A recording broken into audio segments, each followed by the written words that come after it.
What is a Grignolino?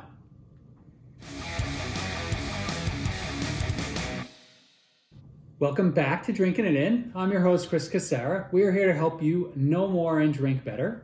And today we are traveling to the Piedmont area of Italy to taste some Grignolino. Now, you might be asking yourself, what is a Grignolino? I was asking myself the same thing a couple of years ago, and then I ran across one in a tasting. Really enjoyed it, and then was watching my friend Kiara Hill, who we had on as in a conversation earlier, and she was doing a masterclass on wines of Piedmont. And the Grignolino that she was tasting, sounded so great that I went out and grabbed a bottle and figured to share it with you guys and see and give you an idea of some other light red wines that you can use, to change up your Pinot Noir routine. So as you can tell, it's I don't know if you can see it, but the color on this wine is it's pretty light. So it does have it. If I were to compare it to a wine that's familiar to you, definitely, Pinot Noir would definitely be, one of those wines to point to. I think, Beaujolais, right? Gamay wines would work. And then if you've ever had a Schiava, which is another wine from the northern Italy, or a Zweigelt, I think, which is a wine from Austria. Light red wines, you can throw them in the fridge, put them a light chill on them, and they're really good. So let's see what this one brings. Actually, I'm skipping ahead. So we are drinking here 2019 Francesco Rinaldi and Sons and Figli Grignolino di Asti. So the Grignolino is from the Asti region, and no, this is not the Francesco Rinaldi pasta sauce people. It might be, actually, now that you think about it. It's definitely possible that they are related. I will do some research. And also, who doesn't remember the commercials from the 70s and 80s? Ciao, Francesco Rinaldi. As I got older, I got better. Ciao, Francesco Rinaldi. All right, sorry, back to the wine.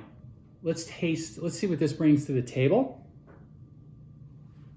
It's sort of, it's got a, there's some cherry, definitely cherries, right? Candied cherries in here. I think there's also what's coming across to me as like a creamy note, which is interesting.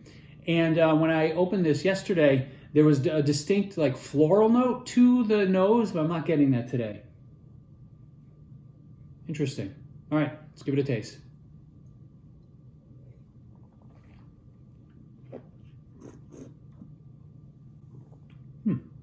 It's actually got better on the second day. The first day it was had a little too much minerality to it, so it was sort of coming across a little bitter. This is definitely softened, and it's that those creamy cherries. Creamy cherries are what I'm getting, and this is it's pretty nice. I'm liking it. I'm really liking it. You think about it in terms of when you would break this out. This is something you notice. I don't have the my popcorn cup with me. These wines are only 13% alcohol. They're really light, easy to drink, so you don't have to worry about knocking yourself silly with a glass or two.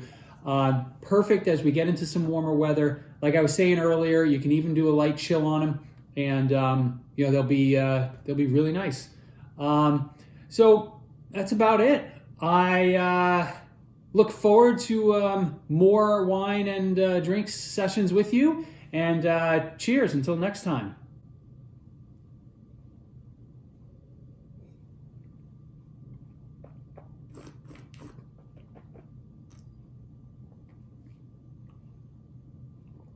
It's actually pretty good. As long as I don't choke, I'm gonna have a little more. Good Lord.